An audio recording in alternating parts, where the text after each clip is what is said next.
आइए हम लोग देखते हैं कि इम्परेटिव सेंटेंस और एक्सक्लामेटरी सेंटेंस क्या होता है। आइए सबसे पहले देखते हैं हम लोग, तीसरा नंबर था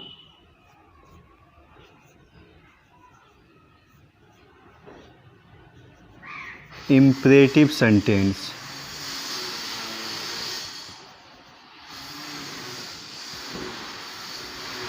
What is an imperative sentence? कहता है कि the sentence which expresses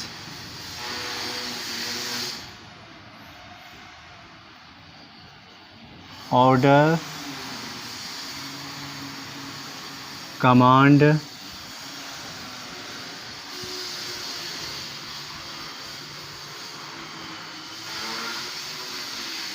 request, advice और suggestion,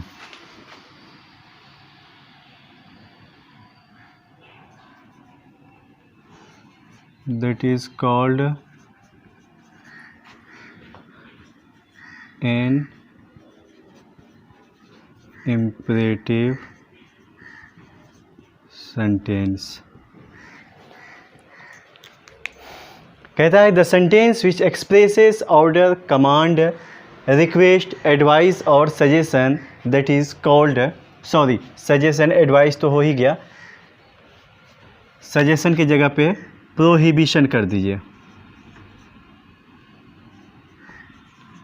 prohibition, that is called an imperative sentence.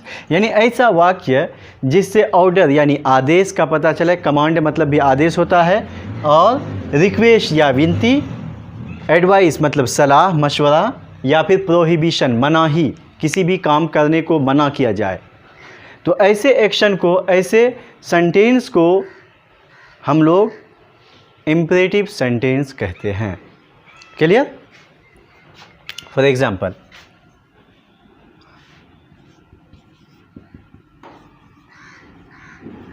come here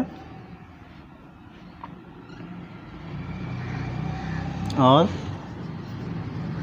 shut the door,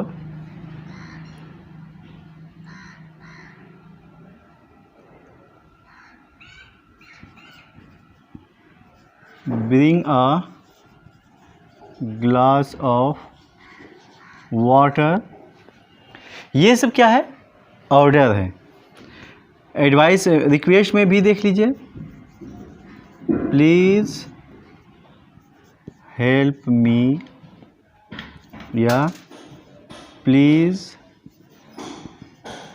give me your phone, या एडवाइस में देख लीजिए, टेक मेडिसिन ऑन टाइम, और labour hard, या don't spit here, don't make a noise in the class, don't make a noise in the class. तो ये सब दोस्तों क्या है कि come here, shut the door, bring a glass of water, ये सब आपका हो गया, दोनों तीनों सेंटेंस हो गया आपका ऑर्डर में।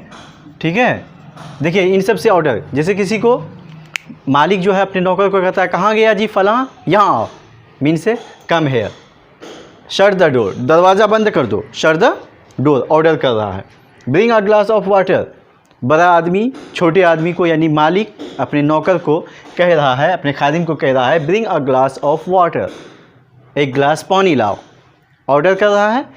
दूसरा है कि प्लीज़ हेल्प मी, कृपया मेरी मदद कीजिए, please give me your phone, कृपया या मेहरबानी करके आप मुझे अपना फ़ोन दें, देने की कृपा करें। ये क्या है? सॉरी, ये दोनों सेंटेंस हो गया हमारा रिक्वेस्ट।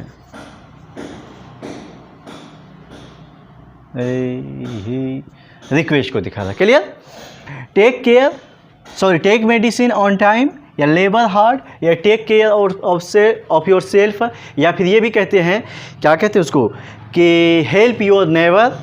मतलब ऐसी बात जिससे हम किसी को सलाह दें, मशवरा दें, उसे हम एडवाइस कहेंगे, और वो सेंटेंस हमारा इम्परेटिव सेंटेंस में आएगा, क्लियर। जैसे, तो ये क्या है, टेक मेडिसिन ऑन टाइम, किसी को मशवरा दे रहे हैं यानी एडवाइस। और डोंट, ये क्या है, डोंट वाला सेंटेंस ये प्रोहिबिशन है, मना कर रहा है। मतलब इम्परेटिव सेंटेंस में हमारा ऑर्डर को डिनोट करेगा, रिक्वेस्ट को डिनोट करेगा, एडवाइस आएगा और प्रोहिबिशन आएगा, मना ही। तो प्रोहिबिशन वाले टाइप को ही इम्परेटिव सेंटेंस में इम्परेटिव का निगेटिव कहा जाता है, याद रखनी है आपको। प्रोहिबिशन, इम्परेटिव का निगेटिव अगर कोई भी पूछे आपसे इम्परेटिव का निगेटिव, तो समझ जाइए कि वो डोंट से शुरू होगा, क्लियर। इम्परेटिव सेंटेंस समझ गए, जिससे क्या होगा, ऑर्डर का होना पता चले, या कमांड का होना पता चले, या रिक्वेस्ट का, या एडवाइस का, या प्रोहिबिशन, किसी काम को करने से मना करना, इन सब का पता चले तो समझ जाइए कि वो इम्परेटिव सेंटेंस है, क्लियर। इम्परेटिव सेंटेंस का एक और खासियत, कैरेक्टर। आइए दिखाते हैं आपको कैरेक्टरिस्टिक क्या है इसका। कहता है, नोट में लिख लीजिए कि N imperative sentence always begins with main verb or don't and ends with full stop, ends with full stop। क्या कहता है कि an imperative sentence always begins with main verb और don't end ends with full stop. कहता है कि imperative sentence जो होता है ना, वो हमेशा मेन वर्ब से शुरू होता है। देखिए ये अजीब सेंटेंस है, जबकि हर सेंटेंस देखेंगे हम लोग, चाहे तो वो सब्जेक्ट से शुरू हुआ है या हेल्पिंग वर्ब से शुरू हुआ है, कोई भी सेंटेंस आपको ऐसा देखने को नहीं मिलेगा जो कि मेन वर्ब से शुरू होता है। मतलब जनरली जो होता है मेन वर्ब वो सब्जेक्ट के बाद आता है जनरली, लेकिन इम्परेटिव सेंटेंस ही एक ऐसा सेंटेंस है जहाँ क्या होता है कि मेन वर्ब शुरू में ही आता है। फिर बोलिएगा कि जब मेन वर्ब शुरू में आता है तो सब्जेक्ट कहाँ आता है इम्परेटिव सेंटेंस में? इम्परेटिव सेंटेंस में सब्जेक्ट नहीं आता है। क्या कहा हमने? जी बिल्कुल सही कहा हमने कि इम्परेटिव सेंटेंस में सब्जेक्ट नहीं आता है। फिर विदाउट सब्जेक्ट कोई भी सेंटेंस कैसे बन जाता है, ये भी एक सवाल है। लेकिन फिर मैं आपको कह रहा हूँ कि विदाउट सब्जेक्ट कोई भी सेंटेंस, पिछले भी इस वीडियोस में हमने कहा था कि विदाउट सब्जेक्ट कोई भी सेंटेंस बनता ही नहीं है। और ये भी कह रहा हूँ कि इम्परेटिव सेंटेंस में सब्जेक्ट आता भी नहीं है। दो तरह की बात हुई ना। डाउट में आ गए ना आप? नहीं, आपको घबराना नहीं है। आइए मैं आपको बताता हूँ। कहता है कि इम्परेटिव सेंटेंस हमेशा विदाउट सब्जेक्ट का यूज़ होता है, विदाउट सब्जेक्ट का यूज़ होता है, लेकिन क्या इसके आगे पीछे कहीं भी कोई सब्जेक्ट होता है या नहीं? होता है। वो कहाँ होता है? कहता है कि इम्परेटिव सेंटेंस, देखिए जैसे कम हेयर है ना, यहीं देख लीजिए कहीं भी, जैसे कम हेयर हम लोग बोलते हैं या गो देयर बोलते हैं, गो देयर, ठीक है। तो ये सब क्या है? सब्जेक्ट तो नहीं है किसी में, लेकिन याद रखिएगा यहाँ पर भी यू छिपा हुआ है, अंडरस्टूड है, यहाँ भी यू अंडरस्टूड है। मतलब इंपरेटिव सेंटेंस विदाउट सब्जेक्ट का यूज होता है, लेकिन कहिएगा कि इसमें क्या कोई सब्जेक्ट होता ही नहीं है? सब्जेक्ट होता है, लेकिन वो अंडरस्टूड रहता है, उसे लिखने की या बोलने की ज़रूरत नहीं पड़ती है। इसीलिए हम लोग कहते हैं कि इंपरेटिव सेंटेंस विदाउट सब्जेक्ट का ही यूज़ होता है। लेकिन अगर आपको कोई पूछे आपसे, या आपको ये जानना हो कि आखिर इसके साथ कोई सब्जेक्ट क्यों नहीं आता है, तो आप ये जान लीजिए कि यहाँ सब्जेक्ट रहता है, लेकिन वो अंडरस्टूड रहता है। अब कहिएगा फिर से कि अंडरस्टूड क्यों है, सामने क्यों नहीं आया? क्यों? मैं आपको बता दूं, यहाँ पर सब्जेक्ट की ज़रूरत ही नहीं पड़ती है लाने की, सब्जेक्ट को लाने की ज़रूरत ही नहीं पड़ती है। क्यों? क्योंकि आप जब भी इंपरेटिव सेंटेंस यूज़ करते हैं वो हमेशा और हमेशा सामने वाले के लिए इंपरेटिव सेंटेंस यूज़ होता है। इंपरेटिव सेंटेंस किसके लिए यूज़ होगा? सामने वालों के लिए यूज़ होता है। तो सामने कौन रहता है? यानी सेकंड पर्सन। इंपरेटिव सेंटेंस किसके लिए यूज़ होता है? Second person. जैसे स्टूडेंट्स बैठे हुए हैं, आप बैठे हुए हैं टेबल बेंच पे, और मैं यहाँ हूँ, मैं आपसे कह रहा हूँ खड़े हो जाइए, तो कौन खड़े होंगे? आप ना खड़े होंगे। It means you stand up. Clear? आपको मैं अगर बुलाऊं कि यहाँ आइए, come here, means you come here. आपको तो ये नहीं कहा तुम यहाँ आओ, आपके तरफ सिर्फ हमने देख करके कहा कि यहाँ आइए तो आप आ जाते हैं। उसके तरफ देख के हमने कहा कि यहाँ आओ तो वो भी यहाँ आ गया। मतलब क्या है कि हमेशा और हमेशा यू को डिनोट करते हैं। इसीलिए इंपरेटिव सेंटेंस में हमें सब्जेक्ट यूज़ करने की ज़रूरत नहीं पड़ती है। लेकिन फिर एक बार कि इंपरेटिव सेंटेंस में सब्जेक्ट होता है, वो क्या होता है? अंडरस्टूड होता है, और सिर्फ यू सब्जेक्ट होगा। क्या होगा? You don't go there, you don't make a noise, you don't spit here. कोई भी इंपरेटिव सेंटेंस होगा उसमें क्या होगा? यू सब्जेक्ट रहता है, और वो हिडन होता है, अंडरस्टूड होता है। क्लियर? अब आइए नेक्स्ट हमारा क्या है? Exclamatory sentence.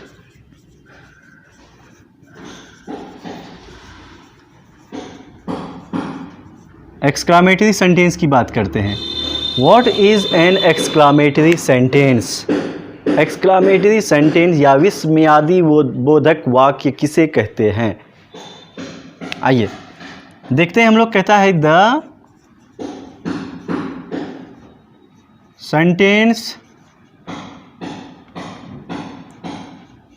Which expresses surprise, which expresses surprise, sorrow, joy or sudden feelings। क्या कहता है? The sentence which expresses surprise, sorrow, joy और sudden feelings, यानी एक ऐसा वाक्य, एक ऐसा सेंटेंस जो क्या करता हो? जो सरप्राइज, चौंकने वाली बात को दर्शाता हो, है ना? या सोरो, दुख, गम, या गम को, या जॉय, खुशी को, आनंद को दर्शाता हो, या सडन फीलिंग्स, कुछ ऐसी बात, ऐसी घटना जो झिकझोर दे, अंदर से इमोशनल हो जाए लोग, है ना? इमोशनली कोई भी घटना को दिखाता हो, बयान करता हो, ठीक है, जो कि अंदर से आए। जैसे कोई भी बात, दुख की ही बात आई, या अचानक कोई चीज़ देख करके आदमी हैरान हो गया, इस तरह के घटनाओं को दिखाने वाला सेंटेंस क्या कहलाता है? एक्सक्लामेटरी सेंटेंस कहलाएगा। क्लियर? फॉर एग्जाम्पल,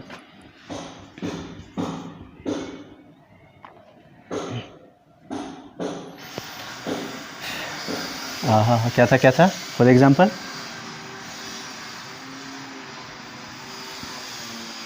अल्लाह,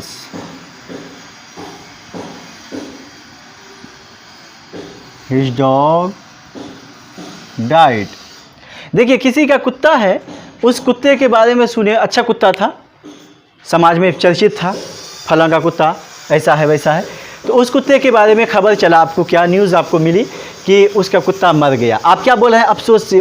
आह या अलास, हिज डॉग डाइड, उसका कुत्ता मर गया। तो ये अफसोस हुआ ना, गम हुआ ना, किसी के माँ बाप ही मरते हैं, किसी का भी मरने का खबर होगा, एक्सीडेंट का खबर आता है, ये क्या है, दुख वाली बात है, सोरो को डिनोट करेगा। तो ऐसे सेंटेंस को हम लोग क्या कहेंगे, एक्सक्लामेटरी सेंटेंस कहेंगे। क्लियर? और भी देख लीजिए,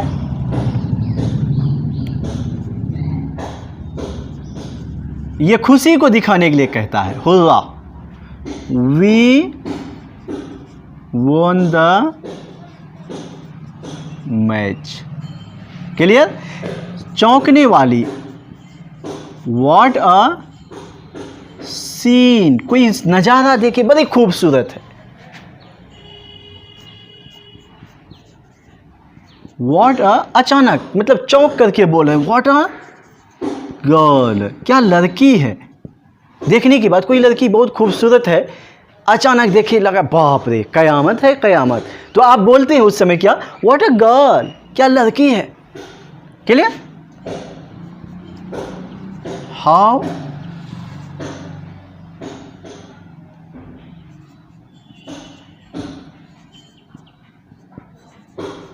ब्यूटीफुल योर रूम इज, कितना सुंदर है तुम्हारा कमरा, how beautiful your room is. तो ये सब सेंटेंस क्या है, हो गया एक्सक्लामेटरी सेंटेंस कहलाया। क्लियर? समझ गए ना? हाँ, एक और बात यहां पर देखिए, एक्सक्लामेटरी सेंटेंस में हमने क्या किया है, इसको देखिए, इन सब सेंटेंस ज़्यादा इंपॉर्टेंट है। यहाँ व्हाट से शुरू हुआ है, यहाँ भी व्हाट से शुरू हुआ है, यहाँ हाउ से शुरू हुआ है। ठीक है? कभी कभी क्या होता है कि व्हाट, बहुत इंपॉर्टेंट चीज़ बता रही है यहाँ पर कि what is your father, what is your father. जब व्हाट इज योर फादर या व्हाट आर योर ब्रदर्स, तब ये सेंटेंस क्या कहलाता है, तब ये इंटेरोगेटिव कहलाता है। ध्यान से देखिए, तब ये क्या कहलाता है, व्हाट इज योर फादर या व्हाट आर योर ब्रदर्स, तब ये क्या कहलाएगा, इंटेरोगेटिव, क्योंकि मार्क्स ऑफ इंट्रोगेशन लगाया हमने, क्वेश्चन मार्क लगाया है लास्ट में। क्लियर? लेकिन यहां पर देखिए, what a scene, what a girl, या ये एक और ले सकते हैं आप कि what a beautiful girl she is. देखिए, ये सेंटेंस और इस सेंटेंस में फ़र्क मिलेगा आपको। यहाँ देखिए, व्हाट के बाद, गौर से सुनिए, व्हाट के बाद यहाँ पर क्या है, अ ब्यूटीफुल, और यहाँ व्हाट के बाद क्या है, व्हाट के बाद यहाँ इज आया है, यहाँ व्हाट के बाद इज आया है, यहाँ व्हाट के बाद आर आया है, जबकि यहाँ व्हाट के बाद क्या आया है, अ आया है, या एन आएगा, ए आएगा या एन आएगा। और यहाँ पे भी देखिए, व्हाट के बाद ए या एन आया है ना, मतलब व्हाट के बाद जब ए या एन आएगा, या हाउ के बाद, जब हाउ के बाद क्या आएगा, जब कोई भी एडजेक्टिव आएगा तो समझ जाइए, एडजेक्टिव या एडवर्ब आएगा तो वो एक्सक्लामेटरी सेंटेंस का सेंटेंस है। हमने क्या कहा, हमने ये कहा कि जब भी व्हाट या हाउ के बाद ए या एन आएगा या कोई एडजेक्टिव या एडवर्ब आएगा, तब वो सेंटेंस जो है एक्सक्लामेटरी सेंटेंस कहलाएगा।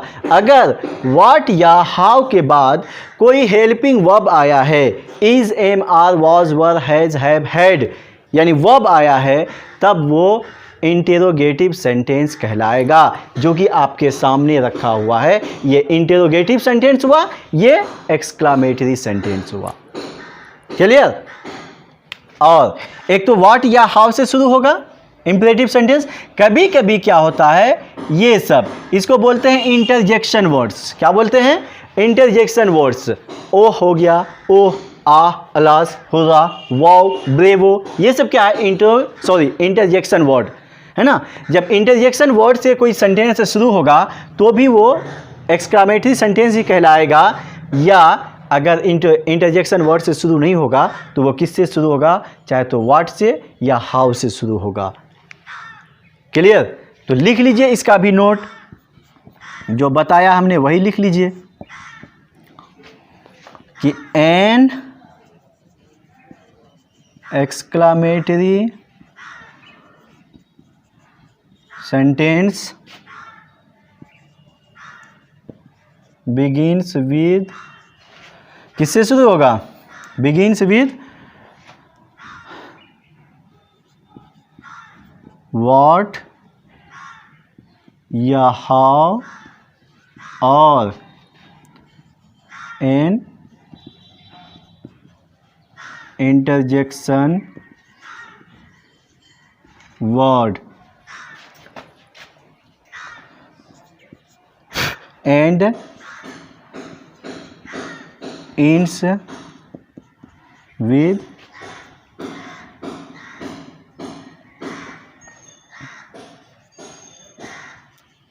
exclamation mark। किससे शुरू होगा? खत्म किससे होगा?